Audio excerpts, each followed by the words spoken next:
Hey, it's Chronologically Gaming, the only channel that's perpetually retro because we're playing every video game in order of release. What video game will come out next? What video game will we stumble upon? Even if you know the release date of when a game will show up, you'll always be surprised here. Welcome, ladies and gentlemen, to January 1982.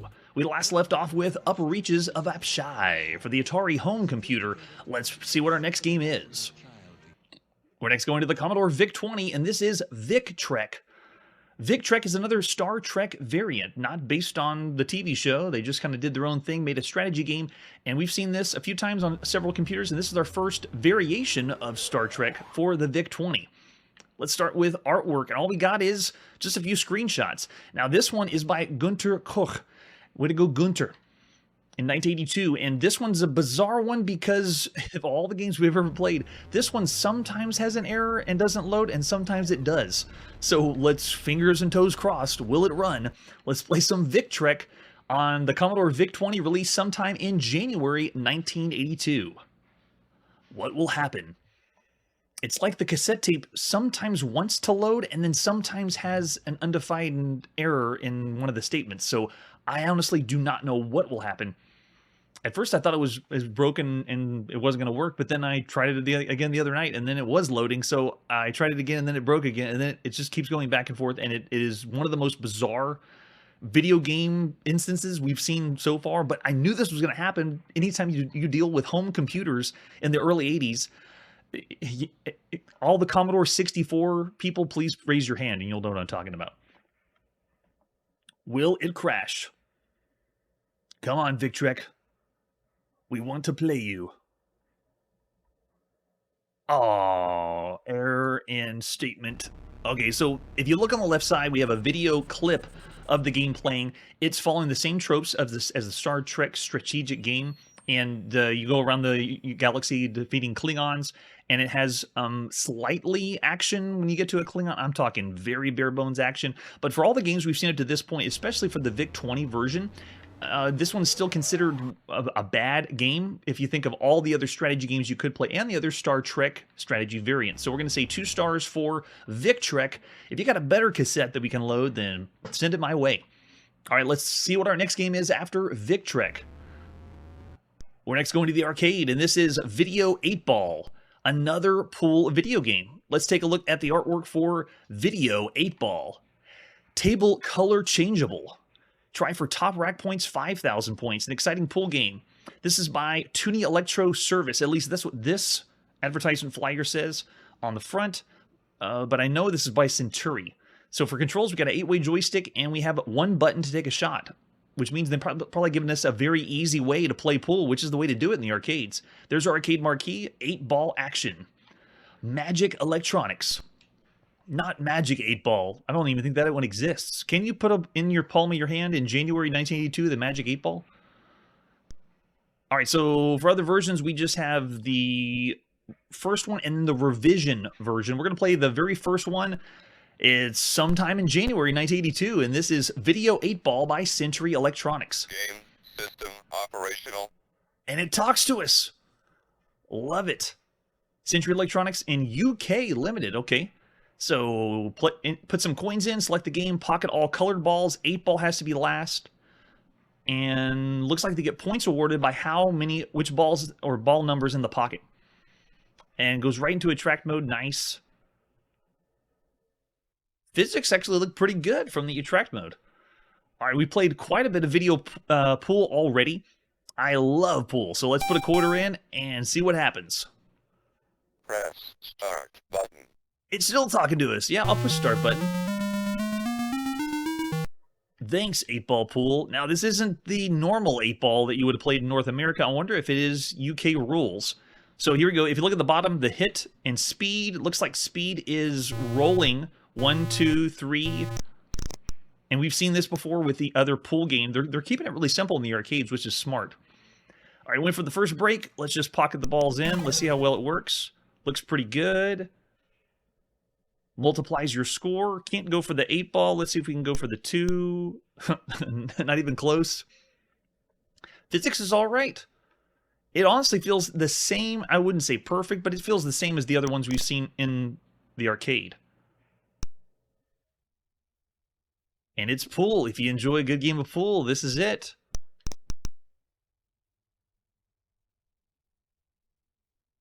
One of the ones we played recently had the aiming around the outside of the table, which wasn't as accurate. So this one, at least you have a cursor that you can move around. It's bizarre using a cursor on an 8-way joystick, though. We're seeing more and more games use a cursor to move around the screen, and the best example would be like using the trackball from Atari, which is essentially a mouse turned upside down. And we haven't even seen home computers using the mouse. Not yet, but it feels like we're getting close. All right, got one still waiting to go around the board. Graphically, Video 8-Ball compares to the other ones we've seen in the arcade. That was total luck there.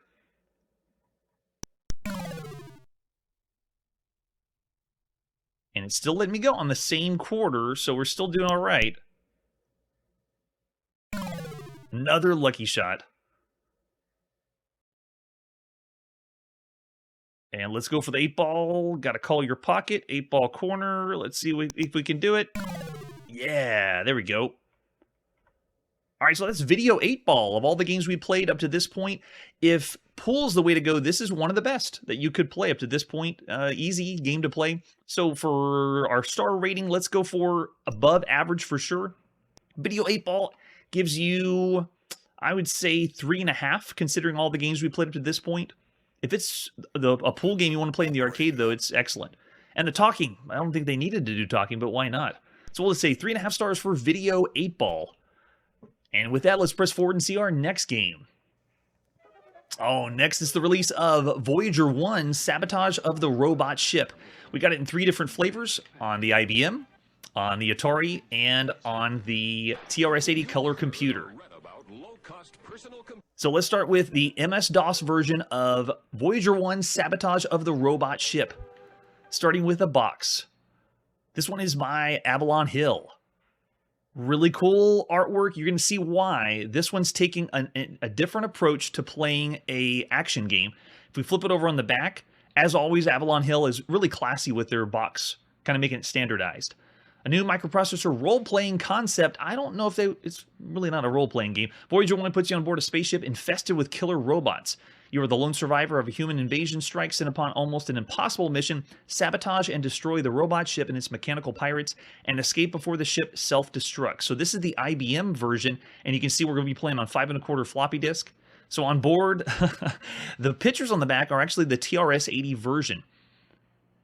And you can definitely see the difference when we pull up the IBM one. Let's see what other artwork we have for Voyager I on IBM. There's the 5.25. Oh, that's actually the Apple II 5.25 floppy disk. But there you go. That looks more like MS-DOS. And we got a manual. Got to have that for games on the PC. Voyager instructions. Of all spaceships ever built, Voyager has been the most destructive known to man. The spacecraft was created by a race of warrior robots for the sole purpose of galactic conquest. You are the sole survivor of an assault force that managed to fight its way into the interior of Voyager. Your mission is to destroy all the robots on ship, or failing that, to destroy the ship itself. So that's basically your 2 objectives. Get all the if you kill all the robots, then you win, or if you can't do that, then just destroy the ship. It's a real-time role-playing game. The spaceship has 4 levels with 36 locations. These locations resemble rooms and corridors. The rooms can contain objects such as generators, elevators, laser rifles, shuttlecraft, or robots. At the start of the game, you do not know where things are on the ship because this is one of those games that randomizes the maze and where everything's located. Voyager is unique in that each game is randomly generated. The computer will create a new interior for the spaceships and place the objects and robots randomly throughout. The beginning of the game, it says you want to play a new game, you say yes, and then this is the clincher because I didn't think these games were working. When I tried on all 3 versions, you have to wait 5 minutes for it to begin the game because it's building the game for you. There's 2 types of graphics displays, the play view and the map view. When you're in play view, it looks like this, which still they're using the TRS-80 the TRS-80 screen example, but it's a 3D view, so we're playing from a first-person perspective. But they call it, it's a 3D view of one of 144 different interior locations, and they say as you would see it yourself. So they don't even say first-person perspective. In 1982, for this manual, it's how you would see it yourself. And that's the view you'll take from the play view, and then if you hit the M, I think they'll go to the map view in a sec. Each interior has 4 different views depending on the location or direction you're facing. The 3D view is displayed will be redrawn, and it does. It redraws the screen. We'll be playing on IBM, so it goes a lot faster than the other versions. And then it has the different points. You have SP for strength points, CH for charge of your laser, and GE for the generator of the ship. And then it explains those in more detail there. The histograms updated with any displayed quantities change, and that's on the right side, where SP, CH, and GE are. And, oh, there we go. The examples of the TRS-80 Model 1 and 3, we'll breeze by that. In play mode, you're in real time. The real-time clock momentarily halts whenever the 3D display is redrawn or when the histogram is updated. You're not in real time when you're in map mode. So if you hit M on the keyboard, you go to map mode. There's the map, which is really nice to have on a game that is building itself every time you play. So replayability is definitely here. At the bottom of the map are displayed defined symbols of all the objects that can be seen on the map. Not listed among these symbols are those symbols used to indicate the player's location and direction they're facing.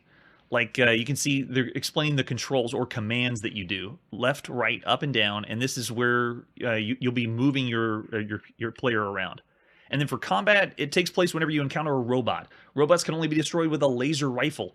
They also have strength points and damage to a robot's related to the charge of your laser. The first combatant whose strength points reach 0 is dead or destroyed. If you're killed by a robot, you have the option of being revived.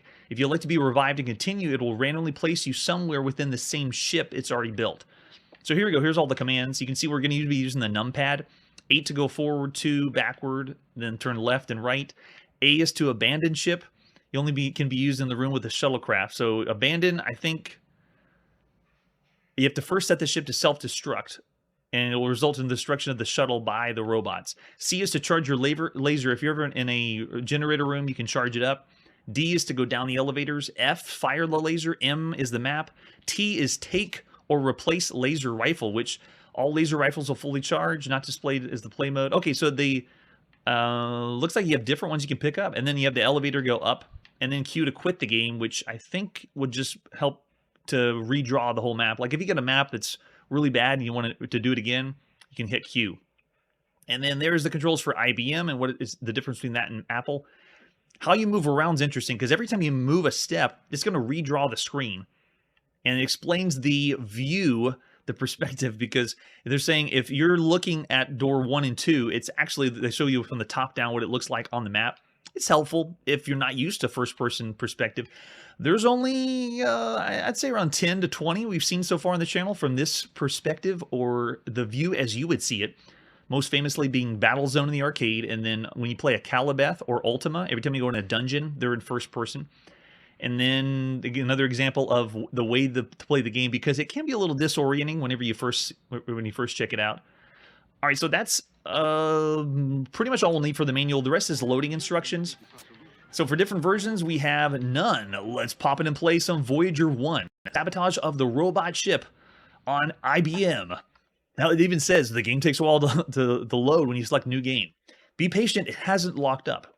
So everyone be patient in January 1982. New game, yes. Now, the working part is how quickly it's going to be going. Now, at this point, we got about a 4.77 megahertz IBM system. So take it with a grain of salt. And there we go. We just began the game. They randomly put us right in front of a robot, and that robot just shot us. So we have died that fast. If you're keeping tallies of Chronologically Gaming and how quickly we've died, that might be the fastest death. I believe that was... like the game had begun and we died within less than a second. That was the fastest one. So if we say yes, it's this exact same map, but they put us in a random spot. All right, we're in. So if we want to go around, you can see as you look on the right side, right above my shoulder here has the different meters, your power, charge, laser, and then the generator for the ship. And every time you move around the ship, it's going to display different things. So if we want to go here into the door, and you can see this is an elevator. That's what the elevator symbol looks like, I guess. Can we go down? Okay, so now we're down one other floor and down another floor. And if I hit M, you can see we're currently at the elevator. Where we're located is the arrow that's pointing up. And then if we push C to go back. it's kind of like the other games we've played for home computers. If you don't know all the commands, you're going to be a little lost. But once you get the commands down, you understand, and the game flows a lot better. So let's do this. Let's turn to the left, go in this way. Oh, it looks like a dead end. And if I hit M on the map, you can see there's the arrow, which is us, facing the wall. And we'll hit C to go back, turn back around, go through the door, turn to the right, and go in this one. And what is this? Oh, it's the generator. Okay, so if you needed to charge your laser, then you can do it here. And I think I can do it, right? No, I'm already full. Our bars are all the way up, so we're looking good. But just bear in mind, this is January 1982. We're playing a first-person shooter. Not really, because there's no shooting. Whenever you get to a robot, you just hit F to fire, and that's the shot. There's no aiming or anything. But it is from a first-person perspective. So lots of fun. Different take on a dungeon crawler, even though it's in space. Okay, so we're here. Let's go this way and then go forward. Are we back at the same elevator?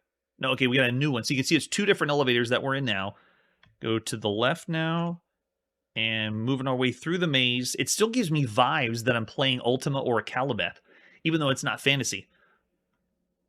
And you can see also, when you go to the map, it tells you where the robots are located, lasers and shuttles. And so you're having to work your way around the map. And it's almost like you're having to learn it yourself every time you play, which is kind of cool. All right, so let's go down to the end. And this is another elevator. So we got 3 different ones. Let's keep going forward and see if we find anything. What is this? It's a laser. Nice. So this would be, to pick it up, we push T to take it. Yeah, okay, so we got a laser now. Can we put attack? What happens? Or fire. There it is. Okay, so there's my laser shot. You can see the laser charge on the right side going down every time I fire. So I won't waste too much, but we'll go to the right now. And that's how the game always begins. They never start you with a laser until you find one. And when you get one, now you can use it against the robots. But if you get caught like we did, our first round started us on the robot, they killed us. All right, so let's go to the right, go down. Now let's look at the map again. So you can see where we came from. In the top left is where we started. Made our way around, and we had a few other areas we could have gone, like another door by the generator, another door by that 3rd elevator. And now we have this long hallway. So let's go forward down the end. Let's see what happens. Oh, another laser. Okay, let's take it. And when we take it, you can see it switched our charge because we got a new one. All right, so let's move our way through the corridor and get ready to fire. Nope, no one's here. And you can even check the map, too, to see if a robot is coming. Because every time you go to the map, everything pauses and stops. And you can see we dropped right above us another laser. That was LA. So that one is a less charged laser because we were firing off some stupid shots. And now, if we see a robot, they would show up in the hallway behind us. And I go back here. It looks like there's no one behind us, so we're good. So let's go to the right. Go forward in here. I'm ready to fire. Fire! Oh, and he killed us again! I thought I got a shot in. All right, so let's try another try. Yes. And now where are we? So it randomly put us in a whole nother place. And now, oh, we're on the shuttle. So we can't abandon ship, I don't think, right? Oh, we can? So we just left the ship, and we just abandoned the mission and everything. And I think we can... Does it start us off on the same... Oh, nice. Okay, so we didn't complete the mission. It let us abandon ship. We got to see the animation for it. That's cool. All right, so let's turn ourselves around. Go down to the end of the hallway here. Turn to the left. Go in here. Pick up the laser. We got a full one now. Oh, it kept the same one we had before. Nice. All right, so let's go to the right. Let's check the map and see what we're looking at. We have a robot. You can see the RO. So he's over that side. Let's go get him. Turning around to the side. And again, check the map. Okay, so it looks like he's past or around the corner on this side, right? Yeah, so we got to go around this way, through the door. Yes, we finally killed a robot. And our laser went down. I'm just spamming the F fire button because I didn't know how quickly it's going to go. The system we're playing on for our IBM is a little faster. So whenever the computer wants to process a robot shooting us, they have the advantage big time.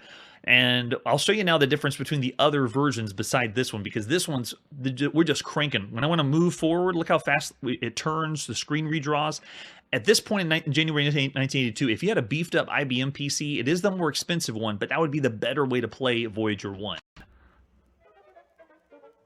All right, so lots of fun. I'm not going to rate this until we get to the end. of all the different Voyager ones. We're just going to play the other ones for a brief sec to show the difference. So here we go. This is Voyager I, Sabotage of the Robot Ship on the Atari home computer. Let's take a look at any other artwork we have for this one. Same box because Avalon Hill likes to make it look really classy.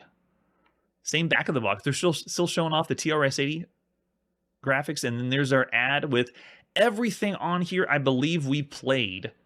And control. Yeah, everything. Oh, wait, no. Computer Foreign Exchange. I don't think we played that one yet.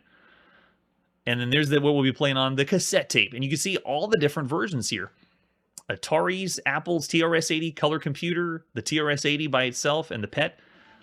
Every version, including the one we're about to check out. So this is Voyager I, Sabotage of the Robot Ship, released in January 1982 for the Atari home computer. All right, so new game, yes. And then I am totally fast-forwarding this. This is us going about 800% faster than the usual load time. And we're still having to wait. That's how long it is on the Atari. All right, so we're in. Now the controls are different because we are on the Atari. We can use the Atari joystick. It works. Like, you can move the way you want to, but it's so slow. All right, so let's go to map. It has to draw the map in for us. And it looks like we're in a generator room. So, okay, that makes sense. All right, so where do we want to go now? If I turn, it has to redraw the screen. So just imagine you're holding an Atari VCS joystick. You move that joystick and it takes that long. And we move forward. Taking the joystick, moving it forward. Really cool that they incorporated it with the joystick, but you can see the difference between how long it takes to get this thing to redraw the screen. There's me turning. And now we're going to go down to the end of the hallway. Every movement takes this long. And this is pretty much your experience of what you'd have in 1982. Probably even slower than this. So every movement, it feels like I'm playing the clunkiest Atari VCS game ever. And then again, we push M, we'll go to the map. You can see where we were and where we're going. We were at the generator, and now is R us? It didn't explain that. Or maybe that's a robot. I hope it's not a robot, then it'd be behind us. Yeah, the key doesn't say that R is us. All right, let's keep going to the end here. So compared to the IBM, this just feels really, really slow. Oh, robot, fire, fire. Did he kill us? He does a little dance. Yeah, and he got us. Do another chance. Yes. So it keeps the same map it's built us from the beginning. Oh, did it start us at the same generator? Okay, a different one. Very bizarre that we got the same. It's all random. Just funny that we got the starting at a generator again. So this is our rifle. So take that. And even that has to redraw the entire screen. And then we turn to the right. So it's kind of weird where I'd prefer to play on the Atari joystick, but it's just so slow with the redraw. It's like I'd love to plug my Atari joystick into my IBM to play Voyager I. Oh yeah, much slower. We are playing on the highest end systems, quote unquote, you could have had. But considering the two, it's just amazing that even hitting map has to load the map. All right, so that's where we were. Yeah, it looks like we're represented by the letter D. And we go back, hitting C. You can definitely see the slowdown. We're giving you the full 1982 experience. Another laser. Okay, so I don't need to take this one. We'll keep going.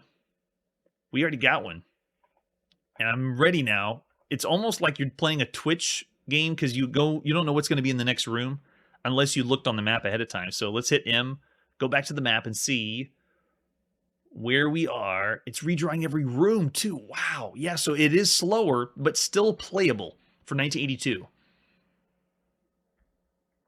There you go. There's a quick taste of Voyager I, Sabotage of the Robot Ship. For the Atari one, we didn't have the manual for it, but we'll press forward and now see the last version. So here we go. This is Voyager I, Sabotage of the Robot Ship for the TRS-80 color computer.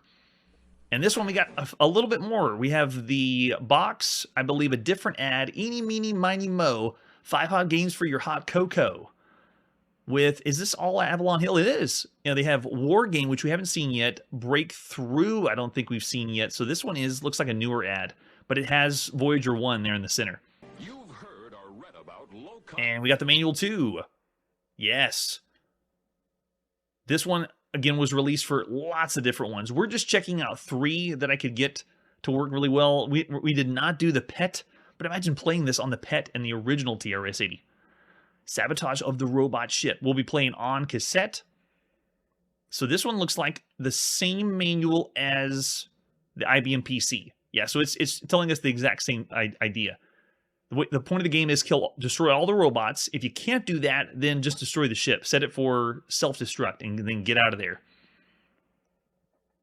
And I believe, yeah, so it's all the same. For controls, this one's going to be using the TRS-80 joystick to move around, kind of like the Atari joystick. And then the same commands we had for the other systems. So here we go. Let's pop and play some Voyager I, Sabotage of the Robot Ship, released at some point in January 1982. Here we go.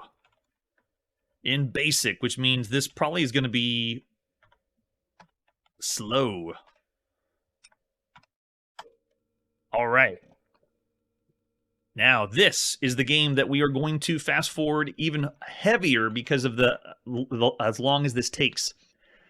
This is another one that when I tried to boot it up, I thought it was broken and we weren't going to be able to play because even when I'm emulating this, I couldn't believe that it was taking so long. All right, here we go. Let's see. New game, yes. So here we go. We are now hitting about 600% faster than you could play at the time, and it's still building from the ground up. This would be another game that you'd go play some other games on your Atari or Magnavox Odyssey 2 or your Intellivision while you're waiting, or go make a sandwich, maybe go to the arcade and then come back and the game's ready. I mean, look at this. We're 600% faster. It's fast forwarding and it's still taking this long to load it up. That is 1982, at least the home computer world. And we're in. All right, so I'm going to slow it down. We'll go back to the normal speed. All right, so this will be controlled with the joystick. Now, I can do before, like I had, you notice that the meters, though, look, they just have 3 bars on the Coco. They don't tell you one's laser, one's the charge, and one's the generator. Okay, so if we go to the map, oh, yeah, there we go. So we're represented by R, or wait, RO is the robot, okay. And it's in that green Coco glory. All right, so we move joystick to move around. Drawing isn't so bad, and this is the normal speed. Well, we're still playing on a really high quality or high-end system. There's our elevator. Let's head to the right. Go through the door. Oh, dead end. Okay, nice. Turn around. Notice the speed, though, running much better than the Atari home computer. And making our way down this side. I don't think we found any lasers yet. Got to get a laser rifle. Let's take a look at the map and see if we see any robots around. Oh, I see. We're represented by the letter U because it's U. And then there's the elevator we saw back there. All right, so let's go to the side in this door. What is this? It looks different on this one. Oh, it's a generator. Of course it is. So if you were making some shots with your gun, you can come back here. And the map is just a great addition for playing because it's almost like you're exploring a ship. And after you've acclimated yourself with the rooms and where everything is, then you can know where to go to get your laser recharged. So it gives you kind of a space to work with to play, which is kind of nice. All right, so I'm going to go back to the map. Let's see. What they keep changing our representation. So now I'm in L, or is the L the laser? Let's see what's in here. All right, so there's another elevator. There we go. Yep. So you can see it's drawn on the map. Map is a little bit different, a little kind of cumbersome compared to the other ones. It doesn't look as friendly as at least on the IBM, showing you arrows. No fire. See right there, so fast. The robot just shows up and you got to hit F or you're dead. And our score is 0. Do we want another try? Sure. Fire.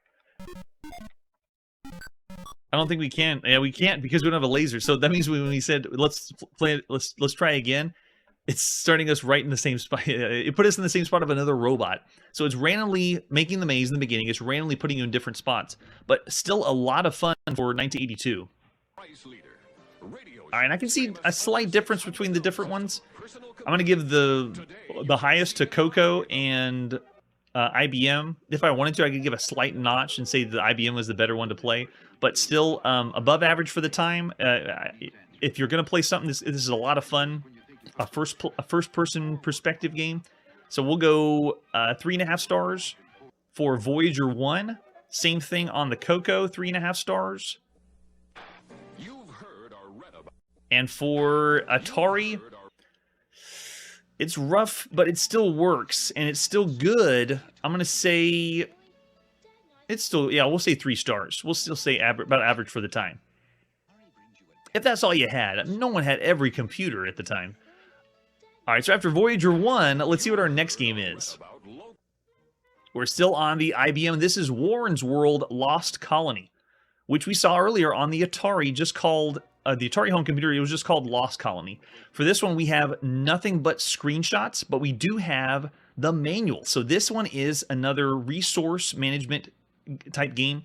It's was originally on mainframe computers called Sumer or Hammurabi, and this is essentially the exact same game, but we're talking like a game from the 60s that they've turned into something science fiction. This is by originally David Feidelberg. Yeah, for the Atari and IBM were done by Andrew. So this one, Andrew Bartorio is the one who did it. Yeah, most likely of the two. All right, so let's see for different introductions. Okay, so this one is a lengthy manual because you have to imagine that you're back in 1968. So around the 60s, and you want to play a game that is a resource management type game for a mainframe computer. And that's essentially, that's all this is. So it's all a text game. So this manual is very lengthy because you have to know all the commands to type in. The idea is you're in charge of a colony on a distant planet, and you're having to make decisions on where the resources go so that everyone survives. So without going through everything in the manual, you can see it's... So you think something's wrong with the economy? Inflation, recession, depression, high interest rates, low productivity, unemployment, labor unrest, whether it's supply side or Keynesian economics, seemingly impossible to understand, let alone control. Do you think you could do better with just your common sense? And that's what the premise is. Can you do better managing resources? Lost Colony is your chance to manage an entire space colony's economy. You will learn from reading this documentation which part is the history economics textbook for the colony. Warren's World is Earth's first remote space colony. Unlike present conditions on Earth, Warren's World is a society with a common set of goals, and therefore you will not be fighting meddlesome political factions, ordinary allies, or hostile enemy overseas. You'll be the sole decision maker for the colony. You'll direct production of raw materials, manufactured products, and serve the growth of the colony, as well as pay the workers an adequate income. So that's the kind of thing we're looking at here. It's very much simulation and strategy. And for this one, yeah, we're just going to pop in and play Warren's World Lost Colony for the IBM. Yes, there it is. If you like black and white text graphics, this is it. So what do you want to do? Start a new game or continue an old one? And we're going to just show you a little bit how it works. So we'll start a new game. Which level of difficulty do you want? Levels 1 to 10. So we are definitely easy, level 1 here. So now it begins to ask questions.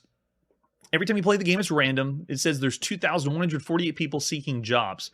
And how do you want the labor distributed? So I could say, I want 1,000 for mining. Oh, if I can spell it, mining.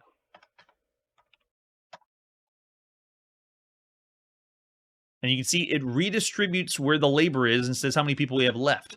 And so now you just continue to distribute where the workers are going to go and what they're going to do. So I can say I want, what, 500 for robots. Oh, I said the command wrong. 500 for labor. Oh, or maybe it's 2. 500 to labor. Oh, nope. See, it's the wrong command. But you're essentially sending out your units or people to different places, and then you make decisions on the energy and farming and mining on the colony to make it successful for everybody else. And then by the end, it's determined by how much you've made. I think it's the production or the number of people that have survived at the end. So in 1982, this is past its prime. This is like kind of a good homage, I guess, to the mainframe type games. But of all the games we've seen up to this point, Warren's World Lost Colony is not good. It's bad. And just like we had on the Atari, we're going to say 2 stars for Warren's World. We've seen better and play better thanks to games like SSI if you want to do something hardcore strategy. All right, and with that, let's press forward and see our next game. We're next back on the Atari home computer, and this is Wizard's Gold. Let's take a look at the artwork for Wizard's Gold, starting with the box. This is another one by APX, Atari Program Exchange. With the advertisement, this will be on cassette or disc. Oh, we got the disc version. Nice. So 5 1/4 floppy disk for Wizard's Gold. And we have a manual. What is Wizard's Gold? APX is another one that can be hit or miss. This is all done by people that just want to submit programs or games into Atari, and then they publish them. So here we go. Wizard's Gold. I want to see what they have in 1982 for trademarks. They still have the 400, 800 computer, 410 program recorder, 810 disk drive, the 40 column printer. Okay, it looks all the same than what we saw in 81. Nothing's changed there. All right, so inflation's making a farce of your plans to buy a vacation home in St. Moritz and tool around the town in a Bugatti. You've tried keeping up investing in California real estate, Wildcat oil wells, and Deutschmarks. It's hopeless. You're still falling behind. At your club's monthly dinner dance, a couple discoing next to you breathlessly discuss a castle along the Rhine, rumored to have a 10-pound bar of pure gold hidden somewhere in the catacombs. Wait, is this a text adventure game that we're going to get gold like in Colossal Cave? Yes, Wizard's Gold belongs to the family of games called Adventure. These are maze games in which descriptions of your current surroundings display on your video screen. This game uses text only, no sound, motion, color, or graphics. Man, that really sells a game. You want to play a game with no sound, motion, color, or graphics? And then they tell you how to get started. How do you play? We know how to boot it up. We've already got that covered. You'll see the message, welcome to the adventure, and you hit return key. How do you play? So you have to know the commands to go and move around, which is what we've seen before. Looks like we got up and down, and then north, south, east, and west. And it says make sure you draw that map, just like you do in adventure games in 1982. You'll find objects like books and lamps as you wander around, and we are using 2-word text parser. Still got those. We're going to see those for a while. One more thing, Wizard's Gold has some secret words. If used at the right time in the right place, can have wondrous results. Secret words. And we've already seen a few games do that. There's only one way you can win at playing Wizard's Gold. Find the bar of gold and get out alive. Now, this game is usually when these adventure games come up, we've been looking at the walkthroughs for them. I can't find anything for Wizard's Gold. It's that obscure. All right, let's pop in the disc and play Wizard's Gold on your Atari home computer, released at some point in January 1982. Another text adventure game. Welcome to Adventure. The object is to find the hidden bar of gold and return it to its rightful place. You move around with up, down, north, south, east, and west, and you type I to get a look around. Wait, I or L? Oh, list those things that you type I, and L is to look around. And then it's 2-word text parser, and if you ever need help, you type help. We've seen it before. Let's go. All right, we're in the bedroom of a wizard's house. The bed hasn't been slept in for quite a while. It's rumored that the wizard has hidden a bar of gold in the dark catacombs underneath the house. The wizard used many tricks to keep anyone from finding the gold. Many people have tried and failed. So can we go down? We can't go that way, of course. What about L? The bedroom. Okay, it's the same thing we saw before. All right, what about north? Okay, south. West. Oh, west. We are in the kitchen. The wizard's kitchen. Oh, very similar to Zork. There's an old pot that sits over the open hearth of what looks like a used to boil, bubble, toil, and trouble. The shelves are filled with dusty bottles with labels like bat wings, space dust, and salt. Get dust. Oh, we can't get that. What about get wings? Can we get bat wings? You don't understand that? Can we keep going west then? Okay, how about south? Living room, clear, nothing's been living for quite a while. Staircase leads down into a very dark, uninvited room. So we say down to go down. Oh, it's too dark to see any detail. Okay, all right, we'll keep going south. All right, then east. North. Oh, are we down? Oh, are we down and we have to go back up? Oh, get up here. Oh no! So we basically went down in the dark. We can't see anything, and I started wandering around. So we'd have to retrace our steps to go back. So let's try south, west. Oh, I think we the first trap of the game. You have to find, I'm guessing, a lantern or a candle, and then work your way down after that. So I'm already intrigued though, as far as text adventure games go. This one is very good, at least for the first things we've seen. With most adventure games, we're not going into as much detail because these are the games that you can't just sit down and play for a brief second like arcade games. They are lengthy, and they're meant to be that way. You're supposed to be playing these for around a month until you get the hang of it. But Wizard's Gold's pretty cool. By APX. So this is one done originally by someone that doesn't work for Atari that they published. So definitely a 3-star game, especially since it's a text adventure game. So Wizard's Gold works for us. All right, let's see what our next game is. We're next going back to the Commodore VIC-20, and this is Zap.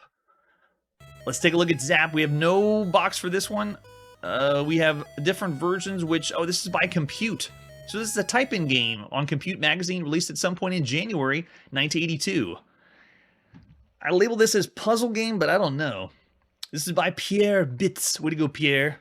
You have 2 minutes to get your best score, and the way it works is you move a cursor around and just pick up things for points, and there they are. Different symbols or suits is what you'll get, and then don't get the star or you'll get zapped. All right, let's give it a shot. How many rounds do we want? We'll try 3. How many players? 6 players. It's got to be alternating play, right? All right, we'll do 2 players and see. What skill level do you want? 1. And then we begin. So this is a type-in game from Compute Magazine. I'm looking for something pretty simple. Let's see. Okay, yep. So you just move around. And if you land on the star, then you get zapped. All right, so player 2. Okay, we'll do skill level 0. Now, this is really bizarre. We played a game called Zero Zap for the Texas Instruments home computer. This is the same idea. Like, you are going around and just gathering points, and that's it. Yeah, all I'm doing is doing that, and then it goes to the other side of the screen. Yeah, so it's just picking up points in the amount of time you... Yeah, so that's sailing the years, and something that is obviously a type-in game, but is it doing anything that would remarkably work for us? I'm going to say it's just on the borderline of broken, so we'll say 1 star. It's also not allowing you to control much either, so sorry, Zap. All right, let's see what our next game is. All right, now we're in the big text adventure country. This is one of the best text adventure games you can play up to this point. This is Zork. We're going to start first with the Apple II. From High Technology, the computer High Technologies? introducing Apple II, the easy-to-operate home computer. Just hook it up to your TV to create dazzling color displays. Nice demo they're showing over there. Or you can balance your checkbook. No, don't balance your checkbook on the Apple II. Oh, they're showing off the educational games too. Nice. It's called Apple II, the personal computer. See it at High Technology, the computer store. High Technologies, okay. Cool. All right, let's take a look at the box for Zork 1. We've already seen Zork. It's been out before, but this is the first time we're going to see it for the Apple II and the PC. So your great challenge lies ahead and downwards. On the Apple II. Flip it over in the back, and this is by Infocom, one of their biggest releases. Beginning in the box with Feelies and giving you lots of stuff besides just the game itself. Lots to behold once you open the box up. And I'll show those off when we get to the IBM version, but for the Apple II, you can see Zork is massive. It is the best text adventure game you can play up to this point. Let's take a look at other artwork we have. We have 2 different boxes. Another one by Personal Software. You can see the difference. This one looks more like the TRS-80 box, and then this is the Infocom box. 2 different ones, same Zork game.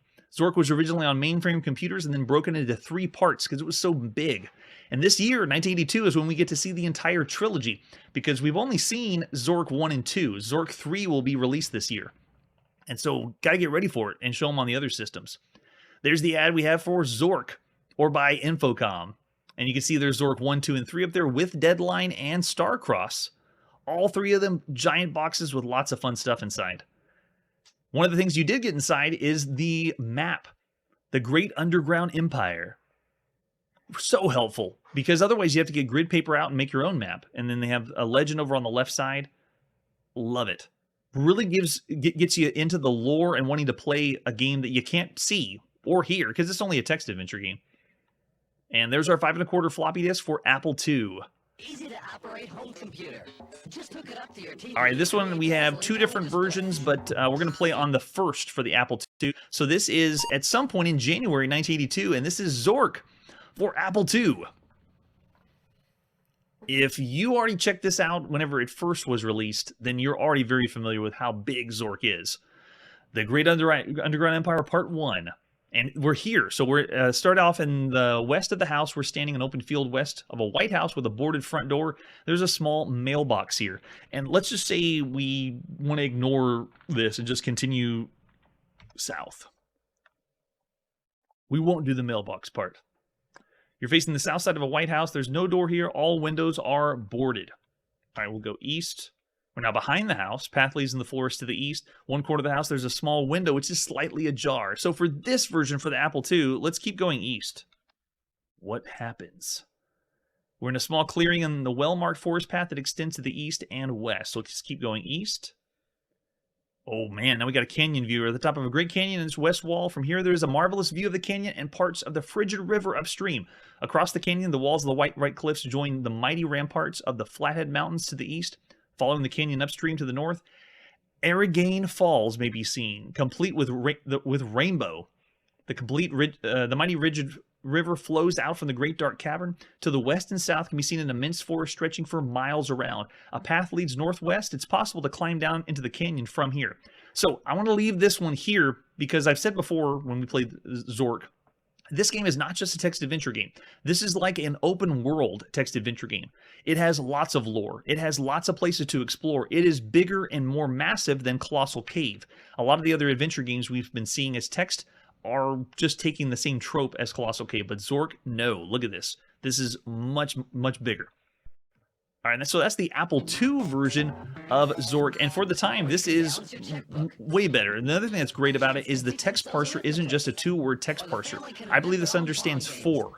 So because of that, we're going to give this one a 4-star rating, even though there's no sound, there's no graphics, it's all in black and white, there's no color, but 4 stars for Zork. And now, let's go to the big one, the one that I've been waiting for, which is the IBM version of Zork, or the PC version of Zork 1. This one has lots of different flavors that were re-released. We're just going to cover them all right here. Starting with the box, you can see it looks just the same as the Apple II, except down at the bottom, it's for IBM PC. It even says PC Junior, so this is the later version of the box. Flip it over in the back, and same screenshot we said before with some of the items that you'd see inside the box, and we're going to check those out too. Welcome to Zork 1, the Great Underground Empire. All right, now we have, for all the other versions, this is 1. We also have the gold box version, which was released later. Then we also have, I believe this is the first version. And you can see it's in a more like a Ziploc baggie. And then we also have the Mastertronic version. So all of these are released at different times, and we're just going to cover them all here rather than play Zork again and again and again later as they get released on the channel. But this is all for PC Booter, IBM PC compatibles. And the gold box version made it really nice. They even added more Feelies inside. The faint of heart need not apply, and that's true. It is a very puzzling game, lots of challenge, and you can be playing it for a very, very long time. You can see the back of the original shows the 3 different parts of Zork. And there we go. We got the 5 1/4 floppy disk, PC DOS, and MS DOS, still split up at this time in 1982. And we also have the poster that you would have got inside the box. So I wanted to show this one is the one you could put up on your wall. I can't really do it justice because it's pretty cool, really big. And it's giving you the artwork for all the areas in Zork. And then the later version on IBM on the 3.5. So just pretend you haven't seen this yet. These kind of discs don't exist yet. Or you might get them if you're like in a research facility. All right, we also have the manual on the IBM. Yes, the greatest challenge lies ahead and downwards. Oh man, yes. Zork 1. Welcome to Zork. You enter the world of Zork. You've never truly adventured underground. Both Zork 1 and 2 are designed you'll experience the challenges of the most realistic sense. You can communicate in complete sentences rather than two-word commands, with the largest vocabulary and widest range of command options in the genre, because Zork's mysteries are the most intricate you'll ever encounter. It will take all your intellectual abilities to survive and emerge victorious from the underground. And because the challenges change with every move you make, each time you re-enter Zork, you'll face new intrigues. Zork 1 confronts you with perils and predicaments ranging from the mystical to the macabre, and you strive to discover the 20 treasures of Zork and escape them with your life. So Zork 1 is still kind of taking some tropes from Colossal Cave, go find treasure and come back, but it's totally different, much better. This is the game that other adventure games were striving to be if they didn't use graphics, because obviously the graphic adventure genre is kind of doing its own thing. So it explains here how to load Zork, how to talk in Zork, because you can do more than just that. You also fight. It's semi-role-playing, the character you play. And then here's some rules and strategies for Zork. How do you explore and move around, and how to be more successful, like giving you tips and tricks playing Zork.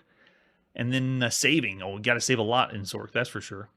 And then the different commands you can type to do things, like how to get your inventory, how to wait your turn, and then the different references for moving, syntax. So they really help you out on what you can type in and what the computer understands. This is a lot more than anything else.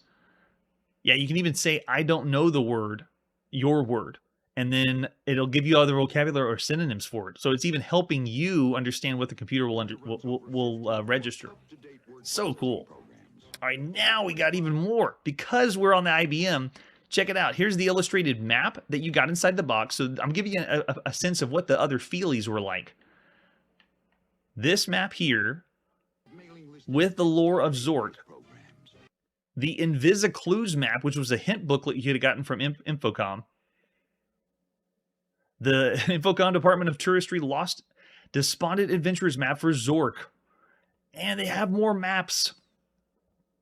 All the stuff you got in the box with Zork was great, because most of the adventure games you had to make your own maps, but here they go. Look at this. The maps for Zork. Even some of the mazes, so cool.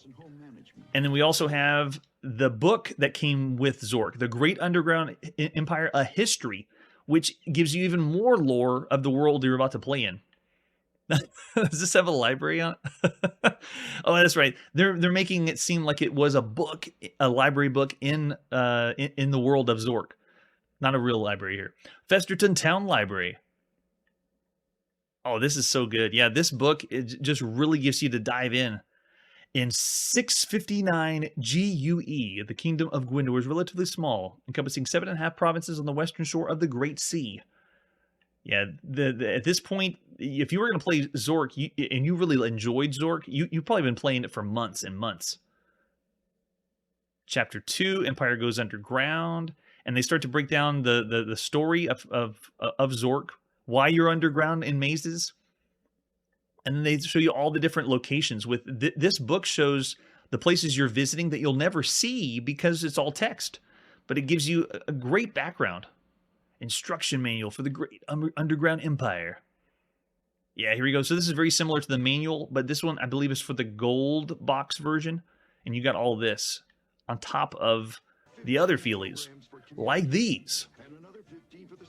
We have the poster we already checked out, and then we have the users group map, so the other map that you also get inside. It's showing you the house that you start in the beginning of the game, the clearing, and where you go from there. So cool. All of this is just adding to the experience of Zork.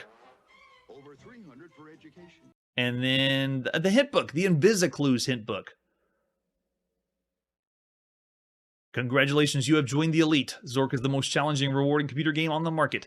It is witty, treacherous, humorous, surprising, mind-boggling, frustrating, satisfying, and most of all, a lot of fun. That's like every adventure game. And this breaks down, you can see here, it has questions for how you play the game, and then you fill this in with the answers as you learn them, right, whenever you play the game. Nice. programs to help you write your own So cool. and hundreds more. All right, here we go. Let's pop in and play some Zork. Released at some point in January 1982 for DOS on the IBM. Oh, we're going to play it a different way. That's right. Going this way. Plus power. Here we go. One of Infocom's finest. What started the whole Infocom rage. Now, this one is kind of special because we're playing this in DOSBox. We got Zork 1 with Amiga text, and then the Zork 1 Solid Gold edition. Solid Gold's the same. All it does is whenever you type hint, it actually gives you hints. But we're going to go with the first. Zork 1, the Great Underground Empire. We're standing in an open field west of a White House with a boarded front door and a small mailbox here. Open mailbox. Opening reveals a leaflet. Get leaflet. Taken. Read it.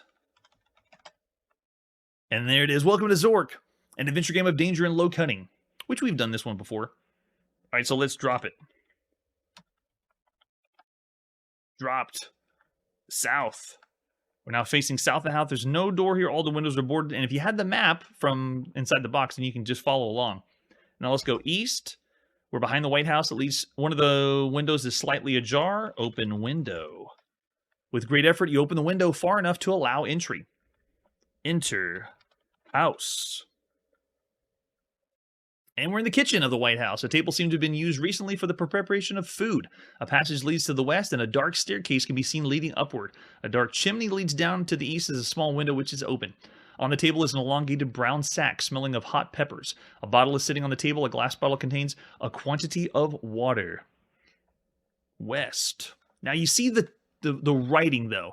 This seems like a game that feels more like you're playing a book, a true interactive fiction book, especially when you can type in complete sentences and not have to use a two-word text parser or say things like go door.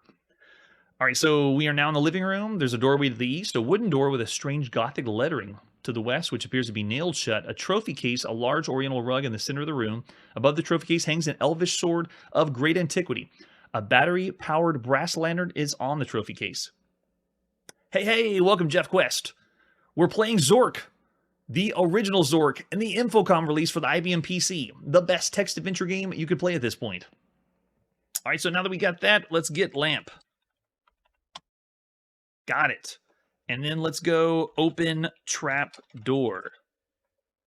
Oh, we don't have a trap door here? What does it say? Oh, sorry. Get rug. Oh, it can't be... Okay, move rug. With great effort, the rug is moved to one side of the room, revealing a dusty cover of a closed trap door. Open trap door. The door reluctantly opens to reveal a rickety staircase descending into darkness. Turn on lamp. The brass lantern is now on. And then D to go down. Yeah, we're in a dark, damp cellar with a narrow passageway leading north and a crawlway to the south. On the west is the bottom of a steep metal ramp, which is unclimbable. All right, let's go south. We're on the east of a chasm. Now, you notice it's doing this different than the other Scott Adams adventure games or some of the others that took the same engine where they break the screen up between up and down. This one is more where you're playing as everything changes and you have to be paying attention to what each room is or where you are because it just continues to scroll up. So a narrow passageway goes north. The passage continuing goes to the east. All right, so let's go east. The gallery. There's an art gallery. Most of the paintings have been stolen by vandals with exceptional taste. The vandals left through either the north or west exits. Fortunately, there's still one chance for you to be a vandal. Far on the wall is a painting of unparalleled beauty.